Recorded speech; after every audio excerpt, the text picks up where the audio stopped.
Good evening, everybody. How many of you own an iPhone? I bet a lot. Every year, Apple releases a new phone to the public. This year, Apple released the new iPhone XS and the iPhone XR, but I'll be focusing on the iPhone XS. My name is Henry Castellanos, and today you will be learning about the technical specifications of the brand new phone, the differences from last year's models, and some history on iPhones. Apple has a technical specifications page on their website, which is where I got all the information, which I'm going to give you guys right now. The iPhone has two sizes, which is the regular iPhone XS and the iPhone XS Max, which is the bigger size. They come in three colors: gold, space gray, and silver. The only difference between the two models is one has an improved screen, which is just the size, and one has better resolution. The bigger model has a bigger resolution. As you can see right here, it says the contrast is the same, but the pixel resolution is different by almost 150. Both of them have a base model of 64 gigabytes of memory at start. The next version is 246, and the best model is 512 gigabytes of space. Both models include True Tone display, wide color display, 3D touch, fingerprint sensor, and water resistance for 30 minutes to a maximum of 2 meters. They both have 4K video at 60 frames per second, dual cameras, Face ID, and wireless charging since they went to glass back. On Apple's website, in the technical specifications section, they claim their phones can last this long with their batteries. 20 hours of talk time for base model and 25 for the bigger, 12 hours of internet use for the smaller mode and 13 for the bigger, video playback at 14 and 15. Audio playback sees the biggest difference from 60 to 65. So the 6.5 inch has 5 more hours of battery for audio.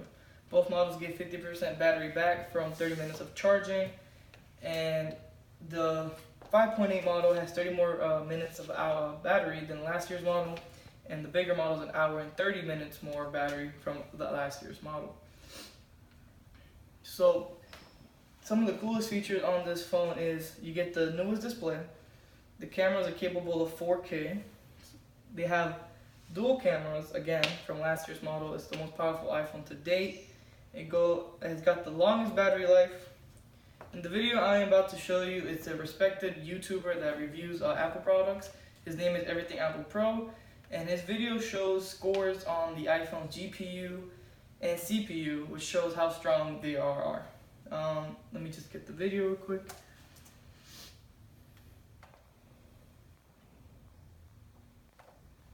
So he uses a app called Geekbench, which makes the phone run at its peak, and it tells you how good the cores do.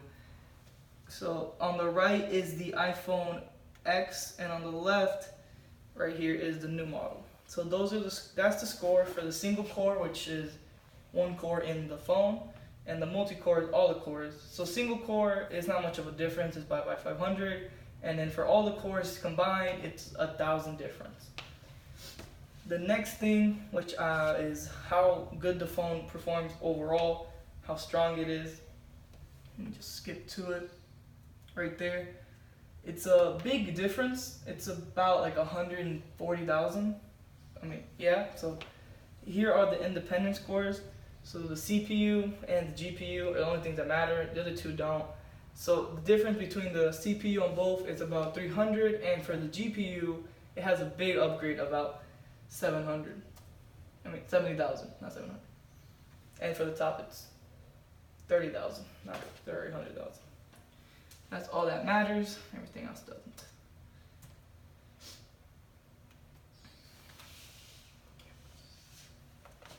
So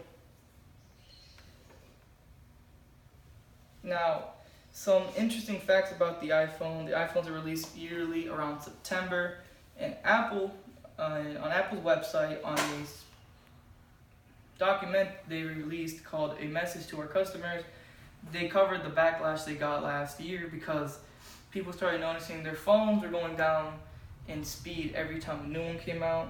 They came out and said that the reason they slowed down iPhones was because the battery life couldn't handle anymore. The lithium batteries got old and they just can't perform to the same thing. They said, quote, A chemically aged battery also becomes less capable of delivering peak energy loads, especially in low state of charge, which can result in a device unexpectedly shutting itself down in some situations.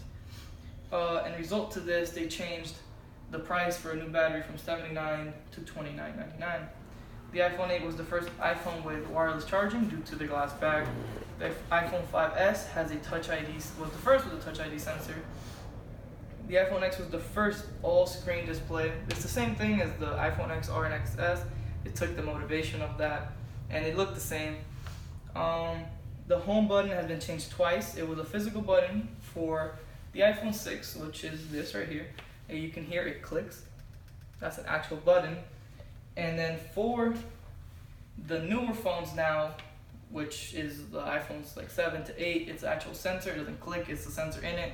And these phones don't have a home button, as you can see. You actually have to swipe up. And another thing is, from the iPhone 6 to the 7, they removed the headphone jack. As you can see here, they have it, and here they don't. You guys can go look around down there. Look at the bottom and touch the buttons. The first iPhone was released in 2007. Apple was the first company ever hit 1 trillion in market value. They broke history.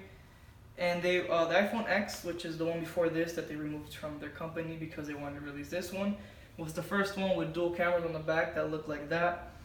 And the iPhone 7 removed the headphone jack due to waterproofing. So these iPhones have a lot of great features.